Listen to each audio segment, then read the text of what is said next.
次は鎌倉です。このまま僕たちの声が世界の端っこまで消える කොනිචිවා ළමයි. ඉතින් ඔයාලට කොහොමද? මුලින්ම මට සමාවෙන්නකෝ. මේක මේ අවුරුද්ද ජනවාරි 1 වෙනිදා මගේ නිවාඩුවට අපි මමයි මගේ යාළුවයි ගියපු ගමනක්. ඇත්තටම මට වෙලාව තිබ්බේ නැති හින්දා මම තීරණය කරා අදවත් මේක අප්ලෝඩ් කරන්න කියලා. නැත්තම් ඔයාලා බලනවනේ මෙහෙම ජැකටුත් දාගෙන අයිස් කැපුත් දාගෙන මෙච්චර සීතලෙන් මේ රස්නේ කාලේ ජපානේ ගමන් බිමන් යනවද කියලා. ඉතින් මේක ජනවාරි මාසේ ගියපු ගමනක්. යනකම් මං තැන නම් කියන්න නැහැ. අපි ස්ටේෂන් එකට ආවා. මං හිතන්නේ වෙලාව අපි ගෙදරින් ගියේ පාන්දර 5:00 විතර. ඊට පස්සේ අපි ස්ටේෂන් එක තමයි නිෂිදයි. අපි නිෂිදයි වලින් ආපහු නොරිකයි වෙලා අපි ආව ඊටබෂි ස්ටේෂන් එකට. එතනින් පස්සේ අපි දැන් මේ යන ගමන් අපි යන්න ඕන තැනට. අපි බලමුකෝ අපි කොහෙද යන්නේ කියලා. යමු. ඔන්න තව මං හිතන්නේ මට දැන් නම් ඇත්තටම මට මතකත් නැහැ ළමයි කොච්චර ස්ටේෂන් ගොඩකින් මාරුණාද කියලා. මං හිතන්නේ නොරිකයි 4ක් විතර තිබුණා. දැන් නම් මේ හොඳ නිදිමතේ මම යන වෙලාවේ. ඔන්න ආවා ප්ලේස් එකට. කමකුරා. මං හිතන්නේ ගොඩ දෙනෙක් ගිහිල්ලත් ඇති, දන්නවත් ඇති. මම නම් මේ පළවෙනි පාරට ගියේ. අපි මුලින්ම ගියේ කමකුරාවල කොතෝකුයින් කියන පන්සලට. ලස්සනයි. මං හිතන්නේ ජනවාරි 1 වෙනිදාවක් නිසා හැමෝම මාරම විදිහට සෙනග හිටියා. ඉතින් ඒ පන්සලේ එක දැන් ජපානයට අනුකූල දේවල් ගොඩක් තිබුණා. මේ මගේ විශේෂම මගේ හිත ගිය තැන තමයි ඇත්තට මේ චූටි පාත්තයෝ පාරවියෝ එහෙම ගොඩාක් හිටපු තැනක් තිබ්බා. අපි දැන් මේ පැත්තෙන් ගිහිල්ලා පන්සලේ දේවල් ටික කරලා අන්තිමටම තමයි එයාලව බලන්න එනවා කියලා තීරණයක් අරන් තිබුණේ. ඉතින් මම එතකොට නම් ඇත්තටම දැන් නම් ටික පන්සල් වලට යන නිසා පොඩ්ඩක් කරන්න ඕන දේවල් දන්නවා. හැබැයි මම කලින් නම් ඒක දන්නේ නැහැ. ළමයි සමාවෙන්න ඕන. මොකද අපිට අද මම වොයිස් කරද්දී එළිය වහින හොඳටම මට අමතක වුණා ජනේල වහන්න. ඉතින් මම දැන් ජනේල වහගත්තා. දැන් ටිකක් සවුන්ඩ් එක හොඳට ඇහෙනවනේ. දැන් අපි පන්සල ඇතුළට යන ගමන් ගොඩක් පොලිම. මට මතක විදිහට මම ඉස්සරහා වීඩියෝ එකක් දැම්මා. සෙනග කොච්චරද කියලා බලා ගන්න ඔය තියෙන්නේ. අර පඩිපෙලේ උඩට ගිහිල්ලා එතනටම යන්න ඕනි. ඇත්තටම අපි ගියේ නැහැ. මොකද ප්‍රධානම හේතුව ඒ වෙලාවේ මං හිතන්නේ වෙලාව 10ටවත් නැහැ. 9:08 විතර අපිට ගොඩක් තැන් 2-3කට යන්න තිබුණා. සහ ඒ වෙලාවේ එහෙම උච්චර පොලිමක ඉඳලා යන්න තරම් මට මූඩ් එකක් තිබෙත් නැහැ. අපි ඉතින් පන්සලේ වටපිටාවේ තියෙන තැන්වල ඇවිදලා ඊට පස්සේ ඒ දේවල් කරලා අපි ගියා අපේ යාළුවෝ ටිකව බලන්න. මෙතනින් 100ක් දාලා ගන්න තියෙනවා චූටි පොඩි පැකට් එකක්. මං හිතන්නේ 7ක් විතර ගත්තා. මට පාවු කියලා හිතුණා නේද යාලා. ආසයි යාලා ළඟට එනවා. ඉතින් කවුරු හරි එද්දී ඔය තියෙන්නේ මම හරිම ආස වීඩියෝ එකක් ඒක. ඒ කියන්නේ ළඟට එනවා. ඊට පස්සේ කෑම කනවා. ඉතින් ඇත්තටම කියනවා නම් සත්තු කියන්නේ මිනිස්සු වගේ පිරිසක් නෙමෙයි. එයාලා කවුද කන්න දෙන්නේ? ඒ කන්න දෙන කෙනාට ආදරය කරන පිරිසක්. අපි හැමෝම සත්තුන්ට කෞරුණික වෙනවා නම් මං හිතන්නේ ලෝකෙ ගොඩාක් ලස්සනයි. ඉතින් මම නම් පෞද්ගලිකව සත්තුන්ට ආදරේ කට්ටියන්ට මමත් ආදරෙයි. ඒ හින්දා මමත් සත්තුන්ට ආදරෙයි. ඔයාලත් සත්තුන්ට ආදරේ වෙන්න. ඔතන එහා පැත්තේ හිටියා මේ ජපාන් එක්කෙනෙක් කෑගතර ගොඩාක් පරිවිය වහල් තිබෝ ඉන්නේ. මං එයාව දැකලා මටත් ආසාවක් ආවා පරිවිය වතට ගන්න. ඉතින් මම සෑහෙන කට්ටක් කෑවා. අතේ තියාගත්තා, අඬ ගැහුවා, ළඟට අඬ ගැහුවා. මොන හේතුකටවත් ආවේ නැහැ. ඕන දැන් එක්කෙනෙක් ආවා මං හිතන්නේ. මට හෙන ආසයි මන් දැන් වීඩියෝ කරන්න කියනවා ගන්න කියනවා එයා ගියා. මං යන්නම් බොක්ක කියලා එයා යන්න ගියා. මං හිතන්නේ තව එක්කෙනෙක් ආවද කොයිද? මට මතක නැහැ ඇත්තටම. මොකද මේ මාස 6කට කලින් මේ වීඩියෝ ඔක්කොම අරගෙන තියෙන්නේ. ඉතින් මේ ගොඩක් ලස්සන වීඩියෝ ටිකක් තිබ්බ හින්දා ඒක ඉග්නෝර් කරලා ඉන්න ඕනේ නැහැ. ඔයාලත් එක්කත් ෂෙයා කරගන්න සහ මටත් මතකයක් විදිහට මේක තියාගන්න මම අප්ලෝඩ් කරන්න හිතුවා.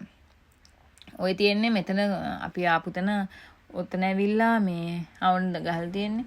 නම දැක්කනේ මට නම් කියව ගන්න බැරුව ගියා.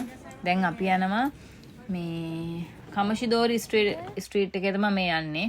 අපි එතනින් ගිහින් ගියා එනුෂිමා ට්‍රේන් ලයින් එකට යන්න. මං හිතන්නේ ජපානයේ තියෙන ලස්සන ට්‍රේන් ලයින් වලින් තවත් එක ලස්සන ට්‍රේන් ලයින් එකක් තමයි එනුෂිමා ට්‍රේන් ලයින් එක යන. එදෝන් තමයි මේක ට්‍රේන් ලයින් එක. ඔය තියෙන්නේ ලස්සන හැලෝ කිටි දම් පාට ඒවා කොළ පාට ඒ වගේ සීමිත ට්‍රේන් ප්‍රමාණයක් විතරයි යන්නේ මං හිතන්නේ ඒ ට්‍රේන් ලයින් එකේ.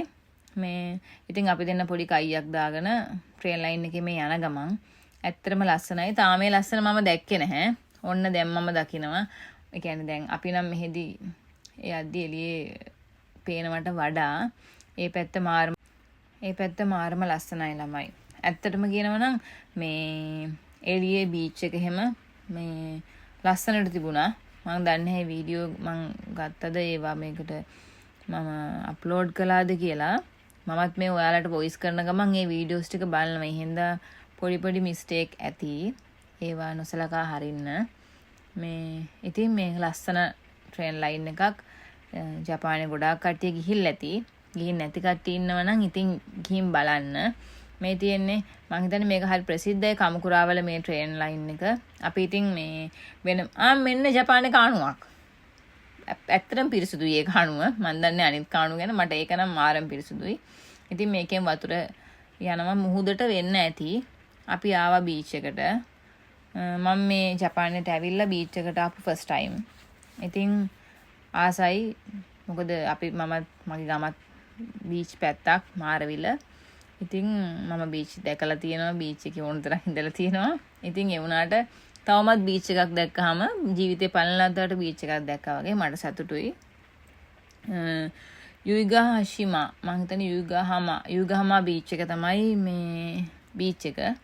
ඉතින් ඔතනින් අපි ප්‍රධානම කරගෙන ඇත්තටම ගියේ ඔතනින් තව ටිකක් ඈතට ගියාම ෆුජිකන්ද පේනවා. අපි ආසාවෙන් ගියේ උදේම ඉතින් ෆුජිකන්ද බලන්න. හැබැයි ඇත්තටම එදා අපිට ෆුජිකන්ද බලන්න බැරි වුණා. මොකද හේතුව තමයි එදා හවස් වෙද්දි ක්ලවුඩි දවසක් ෆුජිකන්ද වලාකුළු වලින් වැහිලා තිබුණේ. ඉතින් දැන් අපි මේ යන්නේ එනුෂිමාවලට. එනුෂිමාවල දූපතක් තියෙනවා. අපි එනුෂිමාවල දූපතට ගිහලා එතනින් අපි හිතාගෙන ගියේ එනුෂිමාවල අර මොකද්ද බලාගාරයක් ලයිට් හවුස් එකක් තිබ්බා ඒක බලන්න යන්න. ඉතින් මේ ඒ උනට අපිට ඒකත් කරගන්න බැරි වුණා.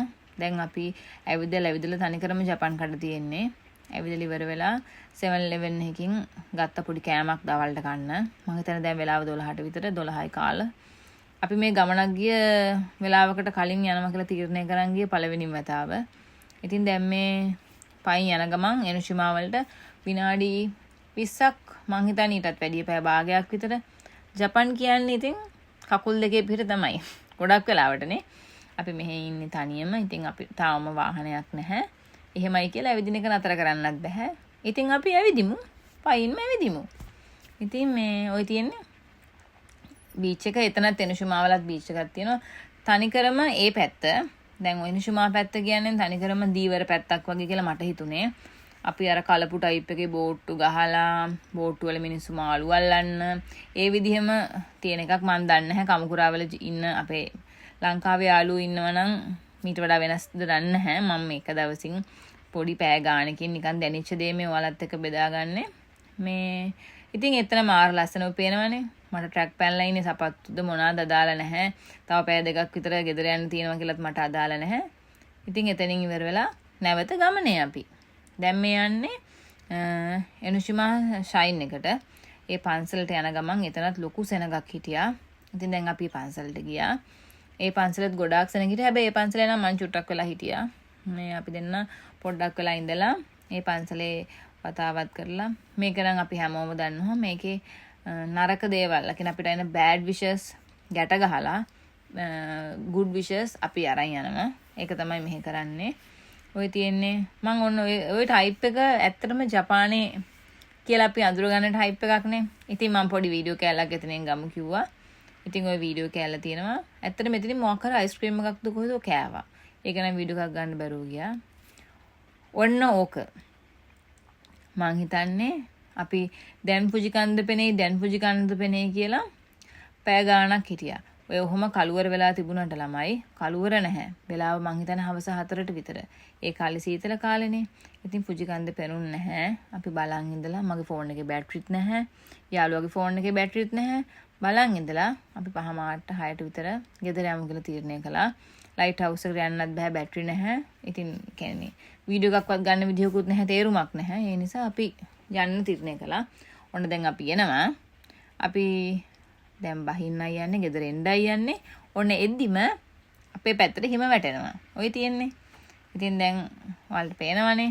අපි ඉතින් හිම වැටලා ඔහොම hina වෙලා හිටියට හොඳට හිම වලින් නාලා එන ගමන් ගෙදර ආවා. ඉතින් එහෙමයි කමුකුරා ගියපු දවස ගෙවුනේ. සතුරු හිතන කාරණා දෙකයි හිම වැටුණා කමුකුරා ගියා. ඉතින් එහෙමම පයින් ගෙදර ගියා.